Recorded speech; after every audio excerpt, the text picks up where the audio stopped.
what have you seen change in nutrition over time? I mean, 11 years of competitive cycling, besides maybe the amount of carbs, maybe your fueling strategy, or just what kind of like comes to mind as you think back to what you used to do versus now? Yeah. Well, I think probably the recovery aspect of nutrition, Mm, like post workout. You know, tell me sometimes we about just that. focus on yeah, sometimes we just focus on like, yeah, I gotta get my protein shake after workout, but you also need to have in mind that like as endurance athletes or aerobic sports, like we need to also keep focusing on carbs after the ride, be able to be able to replenish those glycogen levels, glycogen stores back into stable levels to be ready for the next day. Make sure that we are recovered properly, and Hmm. that's how I like also like I still like split them up after the workout, trying to get around 60 grams per hour or 90 grams per hour. Like studies has shown that also not just getting a big meal after the workout, so you get better absorption and glycogen replenishment if you like still split them up in like probably three meals after the ride, three small meals after the ride. Hmm. So that really has helped me a lot leading up to like the next training session. That's, man, I was really strict about that. And I think that did help me stay like super lean because your body's never like, oh, this is too much and converting it into fat.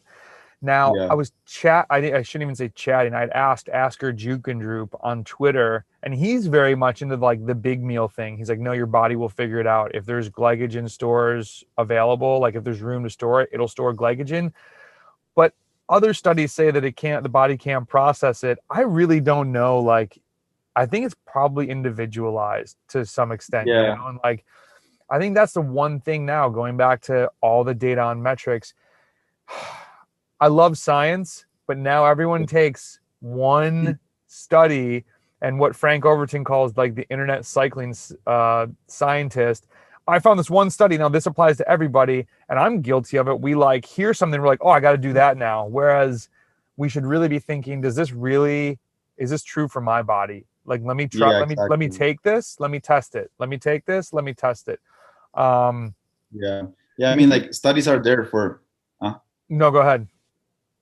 like studies are there for support, like getting ideas for us to like put it into practice. But yeah, like everybody's different, so we just need to be smart enough to like get the different studies and try them in ourselves, because we from studies we know what works, what doesn't work. So Hmm. there's so many things that work, so we need to like try those different things and see which one works in our bodies, because we are all different. But yeah, people is like just read one study and says like, yeah, this study said this works, so that's what it works, Hmm. but you need to put it into practice and see if it works on you, It's like there are because like some. Go ahead. yeah, I didn't mean to cut like you off. some studies are only based on like a very specific population or different sports, so that Hmm. sometimes can restrict the results, It's also like just how interconnected everything is. There's so many factors at play that are impossible to touch on for every athlete in every study. And just like you nailed it, it's a study can support something, but you need to put it into practice and find out if it Yeah. works for you and give it a fair shot. And yeah, it's just a really good, great point.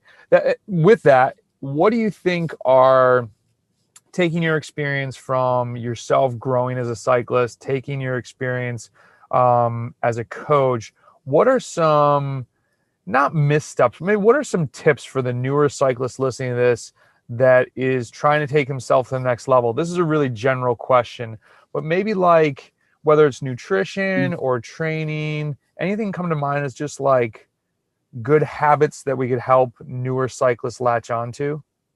Hmm. Yeah, I think what I was telling you about my good habits was probably like be consistent with your recovery routines, or like recovery routine is still part of your training. Mm-hmm. Training is not just, well, like when you leave the house and go for the ride and come back. So training is also your sleep, your recovery, be it like making sure you are like probably stretching or working your flexibility or strength, recovery, nutrition. So just also pay attention to those little things that at the time, like at the time that you're like lining up in a race, they all like add up, and it's probably like a 5%, 10% of your overall fitness.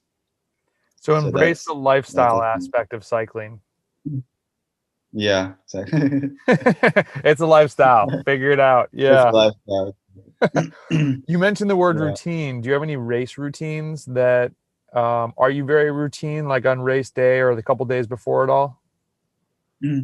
I think the race day routine is just making sure that I eat like between 4 to 3 hours before a race. That's the only thing that I care the most, because it's what affects me. If I eat like 2 hours or 1 hour before a race, I know I'm just gonna like throw everything out the window. So it's gonna For be everything it's else, gonna be is this the window? it's gonna be a bad day.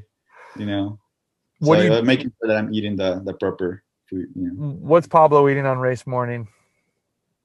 Uh, I go between like rice and eggs, like very simple, like white rice and scrambled eggs, or I do Mm-hmm. oats and also eggs, Mm-hmm. or yeah, I think those are my two to go meals Mm-hmm. before a race. Just keep it simple. Make sure that you're not having like GI distress in the race, and something that goes digests quickly. So What do you think of you know. carb loading?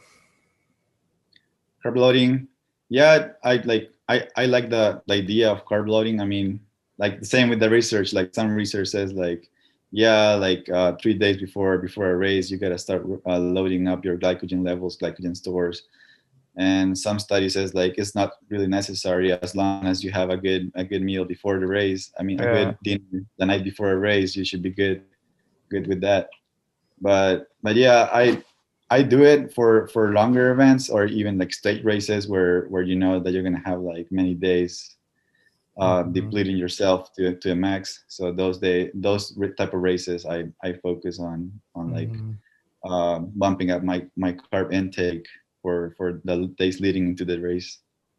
And so how do you do that? Are you actually looking to count carbs, or are you just leaning your diet more towards carbs, or are you also eating a little bit more than normal to get more carbs?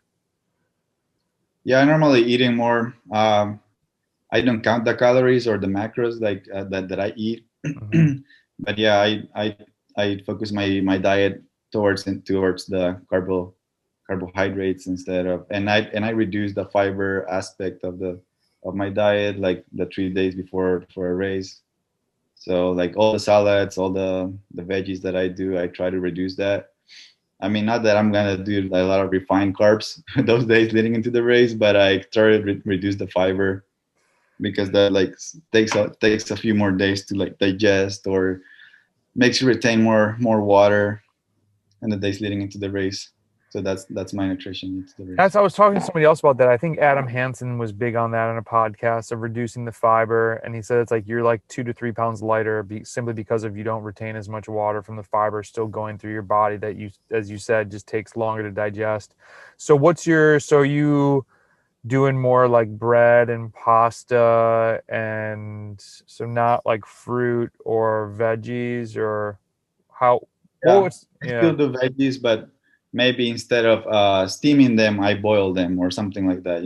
Like things. Just maybe the the cooking aspect of the veggies. I just do them a little more. I still get the veggies sometimes, So but try to dumb reduce. question: does that take fiber out of them? Yeah, so the more you cook them, the less fibrous the Okay. veggie is. It. I didn't know that.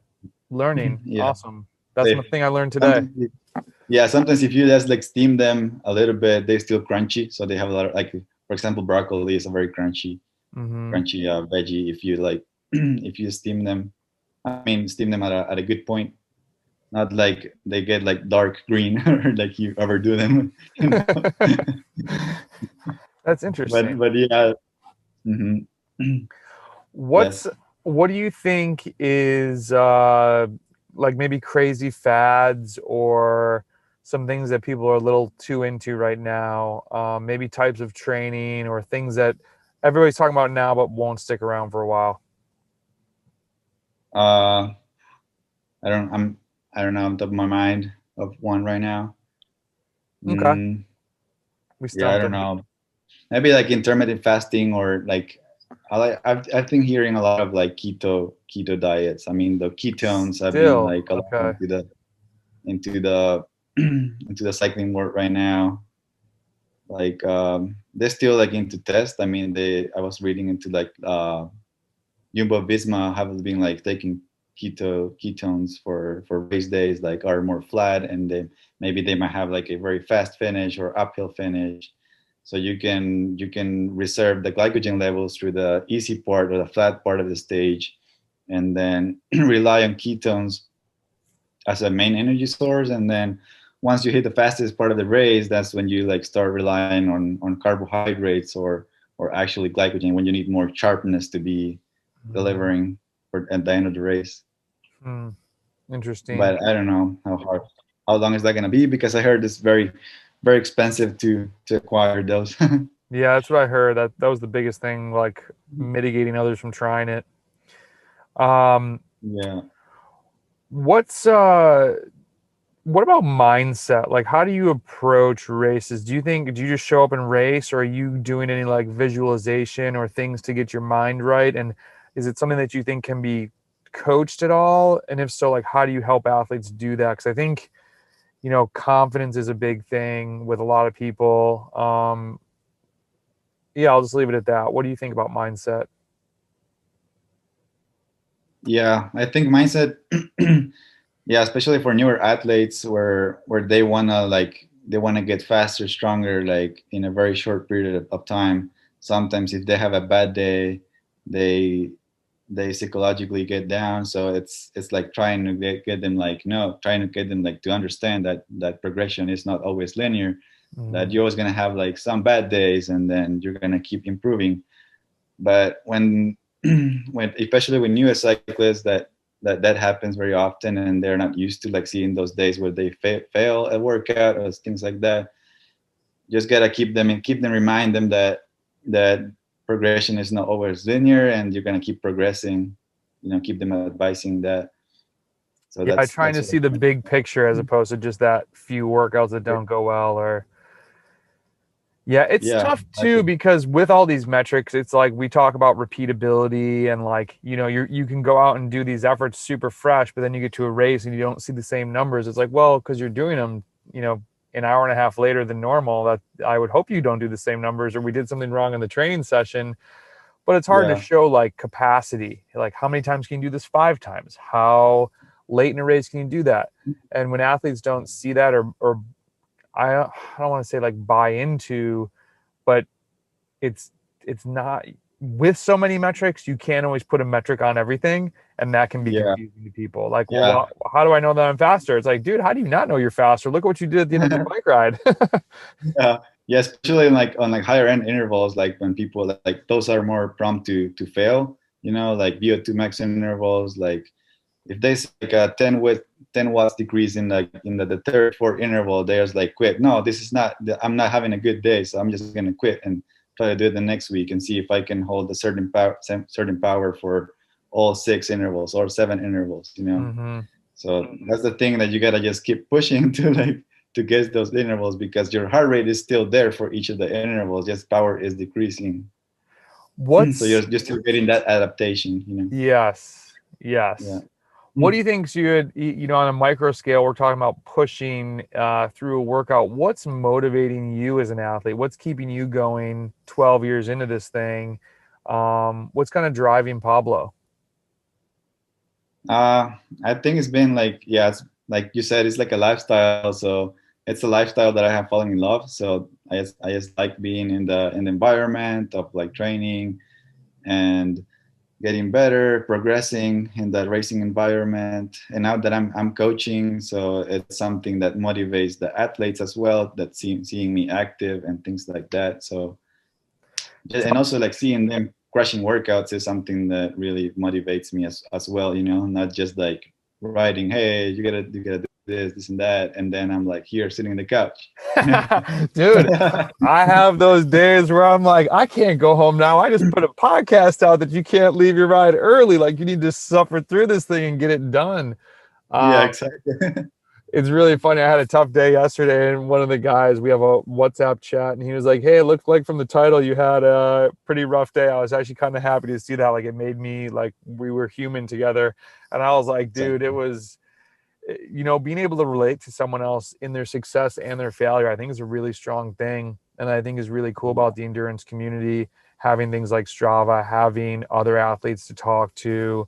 Because it is tough, like a lot of people, we're going to work, we're dealing with family, you're trying to go out and do these hard workouts, you're trying to get ready for races.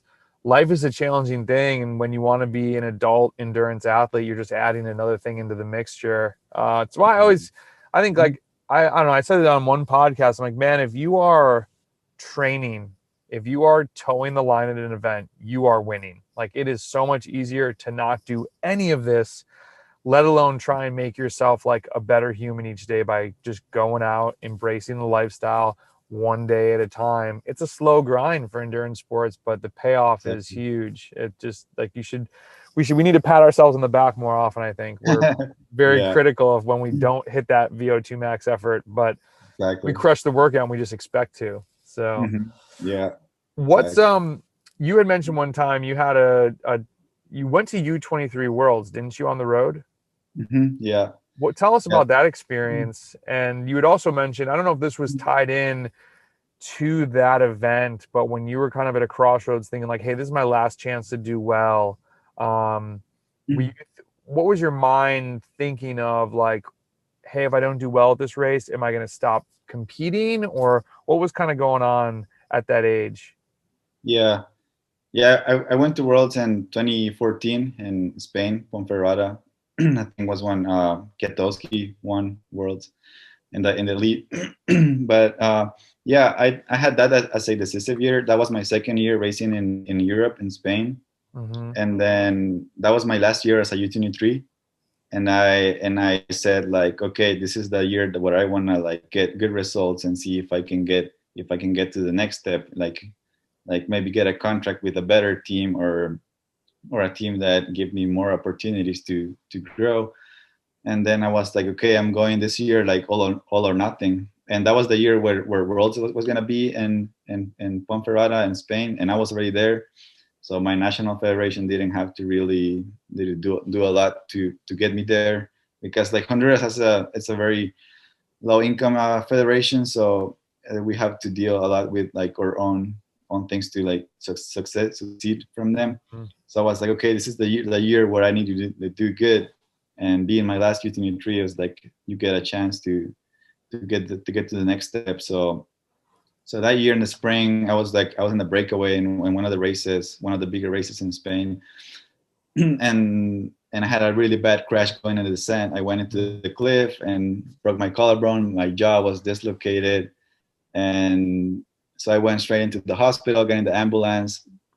So that took me out for like 2 months. I was just recovering, and I was getting a little frustrated because that was my year where I wanted to do good, and I was Worlds, and that was Worlds was my main goal for the year, because I mean, like so many teams in there watching, and team directors watching. So doing good there was key. And then I got recovered after 2-3 months of the injury, and that was just like 2 months away from Worlds. So I was like, well, I need to get in the bike, and I need to get in the bike, and I couldn't ride well. I was recovering. My body was just destroyed, from that Oh, crash.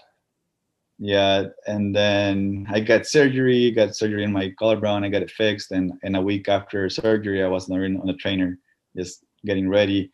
And then I went to Worlds and didn't really perform that as I wanted. I was there, so I was like, I'm already here. I'm gonna take this opportunity. It's like a one in a lifetime opportunity. So I took it and went. Didn't went like I was expecting to mm-hmm. go because of the crash. Not enough preparation, and then that year didn't go as well. So I kept riding. That's when I came back to the United States, and started college racing collegiate, and now I'm getting back into that level where I wanted to be now that I'm finishing with school. But yeah, like worlds, like talking about worlds, that was like really cool experience because like I didn't get the support from my federation. I just got the opportunity from them to like sign me up and everything. So it Mm-hmm. was just me, the team mechanic from my Spaniard team.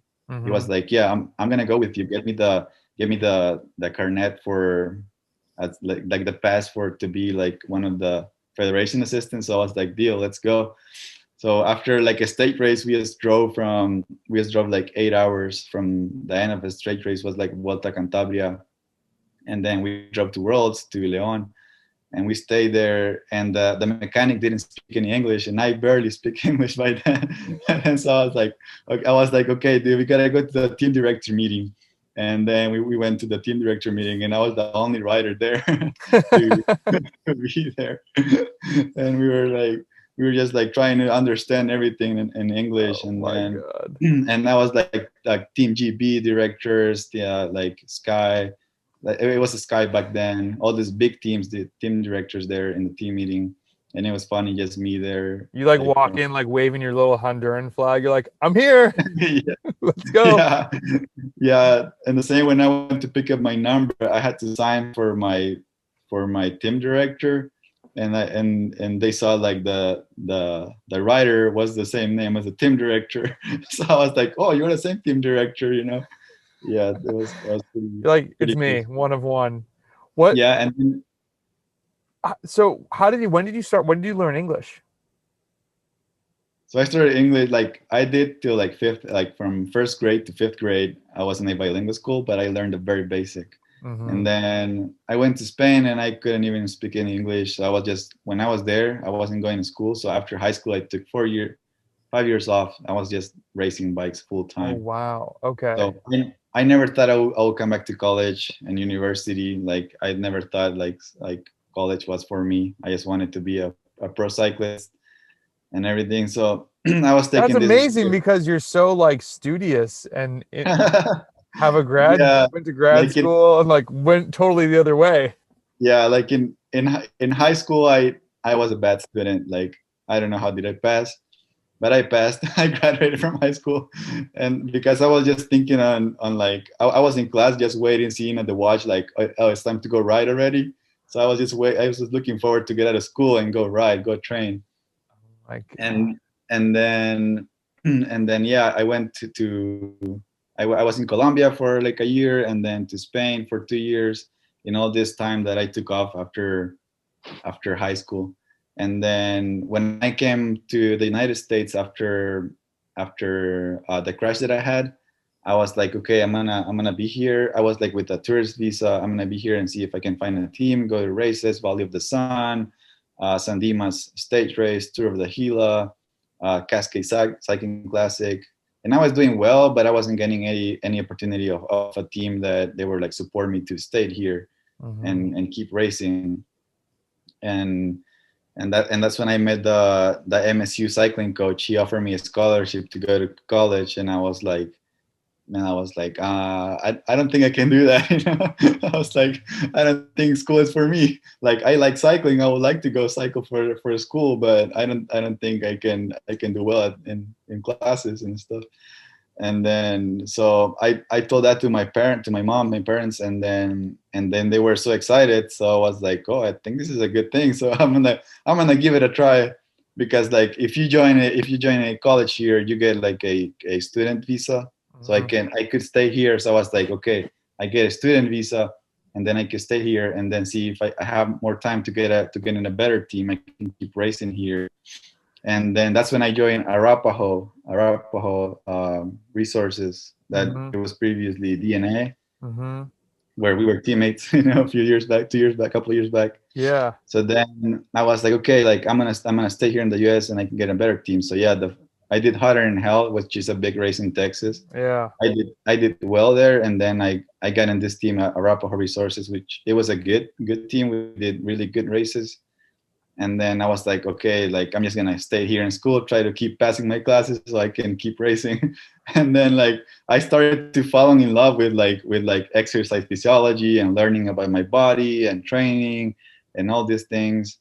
But the first year was really tough because I was like learning English, like still learning English. Like I barely passed my SAT exam, and I was like going to tutoring classes every day, and I had to probably be studying like 3 times more than a regular Mm-hmm. student just to be able to understand each lecture and do well on a test.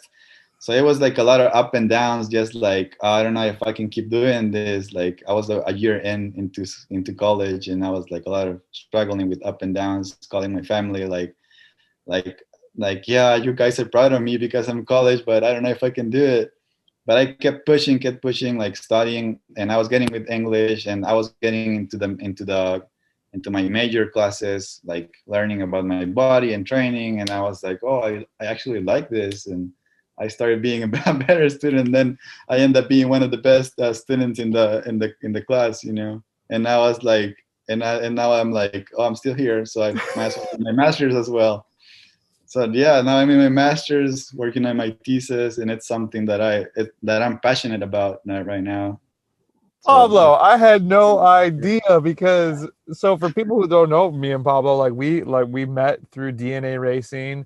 We've only known each other for 2 years maybe. And yeah, I know you as this super studious person who was like, "Oh yeah, I'm going to get my master's." Like I just, I assumed the like you went to college, you were like, "Oh, I love this. I'm going to get my master's." So, did you come to you came to the States planning just to race, to hit these big races? And like yeah, what was the drive? What made you want to do races in the US as opposed to all the ones in South America that you had done? Just different scene? yeah. Different scene. Like I guess I came here in for the first time to the US in 2010 as a junior to do the tour of the Gila, Mm-hmm. and I saw the environment, how they were organized, and that you can actually make some money at races. I mean, Europe is a big into cycling, but you don't make much money out of a race, you know, or like Mm-hmm. make a living out of it unless you get a salary. Mm-hmm. But just traveling to races, you don't do as much. And then yeah, I like the races, how they were organized. The teams were really nice, and I was closer to family because Honduras is just like a 2-3 hour flight from here, Mm-hmm. so I could go visit more often. And while like being in Europe, it was like a one time in a year that I could fly because flights were really expensive and it Oh, was harder to travel. Yeah, harder to communicate because of the big time difference and things like that. So it was a risk that I took, like being far from my family, just to pursue my dreams of being in a European team and trying different racing environments and things. But I really liked it here, so I was like, I'm gonna give it one more try after that bad year that I had. mm-hmm. So yeah, that's how I decided to stay here and look for opportunities. Man, dude, I love this. So wait, so when do you finish the thesis? So When's I will be graduating in December. Yeah. in December? Yeah. Okay, That so what's was the plan after that? So after that, I'm gonna apply for OPT, optional practitioner training. Just this year that you get after graduating to work in your major field. So that's gonna be either in a performance center or something related with your major. So I wanna do that for a year and then go from there. Yeah, would So that I be in think that's part Texas of. or are there any, where are the best ones that if you could choose, where would you want to go? Do you know of like where these things are going on at the OPTs? Yeah, I get there's very better chances in states like Colorado or Utah where there's more endurance endurance Mm-hmm. sports growth. So Mm-hmm. I think those would be the spots to start applying to, or even Arizona, things like that. Yeah. Wow. So let's last question. Let's talk about PC endurance. Mainly tell me about the coaching. Like when did you decide you wanted to fully, was this as you were getting into school and you're like, hey, I should like pass on this knowledge to other athletes, or what sparked you to start up your coaching company? Yeah, well, like when I was telling you that I was like just racing full time, I was like, there's no way I could never be like a team director or a coach or something. I just want to be a cyclist, you know. I want to be a cyclist part of it. But then, yeah, like as as college was going through, like I started getting in love with or passionate with physiology of the sports and fitness, that's when I started with the idea of like coaching, and I was learning more about training peaks and all those things, all the metrics, and how can I track, because I was very detailed with my training. I like to like analyze after every training, right, and things like that. So, and then a friend of mine like asked me like, hey, like, do you mind like coaching me, because he knew that I was passionate about it, and Mhm. I was always like giving him advice and things like that. So that's how everything started with PC endurance coaching. Yeah. And so, is PC? Do you post? So you kind of post. What's the Instagram handles first? And my question was, you do post a lot of stuff in Spanish. Or do you post some stuff in English on PC Endurance also? Is it a mixture? No, right now I have been doing like Spanish. Okay. So I started the brand like back in Honduras. Yeah. Yeah. I love. So Did you make the logo? yeah, I yeah, love me and it. my sister, yeah. Yeah, I think it looks super crisp, and I'm just like, ooh, that looks like I would wear that. So maybe I need Yeah, to get a PC Endurance, some gear from you. Full yeah, disclosure, I tried to get Pablo to join Evoke, but he's like, dude, I kind of got my thing going here, and I have the utmost respect for that entrepreneurial drive that you have. yeah. Um, I'm still going to try and steal you from your own business, but we'll see what happens. Yeah. It's going to be a great PC Endurance by Evoke trip to Honduras. We have to make this happen now that we're putting this out on the internet. So, Yeah, that'll um, be awesome. Awesome I, experience. I was talking to Brandon a lot, and I was like, "So have you ever heard about driving to Honduras?" He's like, "Is that even possible?" And I was like, "I think so. I'm going to talk to Pablo about this, and we're going to take your camper van." Yeah. So, oh man, this would be amazing. Pablo, we're coming up on an hour. I don't want to take your whole day. I hope you enjoy the long rides. I truly appreciate you doing this, sharing your athlete experience, but your coaching experience, and it really seems like one thing I was going to ask you that you kind of answered in a bunch of different questions was like, what do you see yourself having to adapt to as you move through like cycling training and growth? Is there an answer that comes to your head? I'll share what I think your answer might be, but what do you think about that? Like, do you think you'll be an endurance athlete your whole life? It sounds like you like this lifestyle. What do you see yourself having to adapt to as you grow through this, if that makes sense? Yeah, I think yeah, I see myself as an endurance athlete for now on. Like I enjoy the long duration of the sport, and I Mhm. think I perform better on it. Mhm. So yeah, I like I said, I like learning about it, and I think I have a good base on it. So that's the words I want to incline to Yeah, in the sport. that's Yeah. what I was saying. I was like, he just really seems to have embraced the lifestyle aspect of like, some of the biggest things that you pointed out were it's not the hard session that is like, oh, you got to nail all the VO2 max efforts. It's you need to recover from the efforts. You need to do all Yeah. these little things. And so it's really good. Some things that I try to pass on to athletes that get stuck in that, like it's only big watts. And so it's great to hear from another coach and super stellar athlete like yourself that it's like, yeah, those really are important. So do the little things, everybody. Listen to Pablo. And Yeah. it's at Pablo Cruz 504 on Instagram. Is that Yeah, correct? at Pablo Cruz 504. 504 is actually the code of Honduras. Oh, really? Yeah. That's funny. I thought it was Texas the whole time. I'm like, oh, it's repping Texas hard. Um, and it's is it PC Endurance Coaching? Yeah, PC endurance Cool. I'll coaching. put the Yeah. tags below here so people can see them. Awesome. But Thank you. thanks, dude. We'll talk soon and hope you have a good rest of the day. Enjoy those Oh rides. yeah. It was nice talking to you. Thank you for having me here. Yeah, Pablo. See you, man. All right. See ya. Bye bye.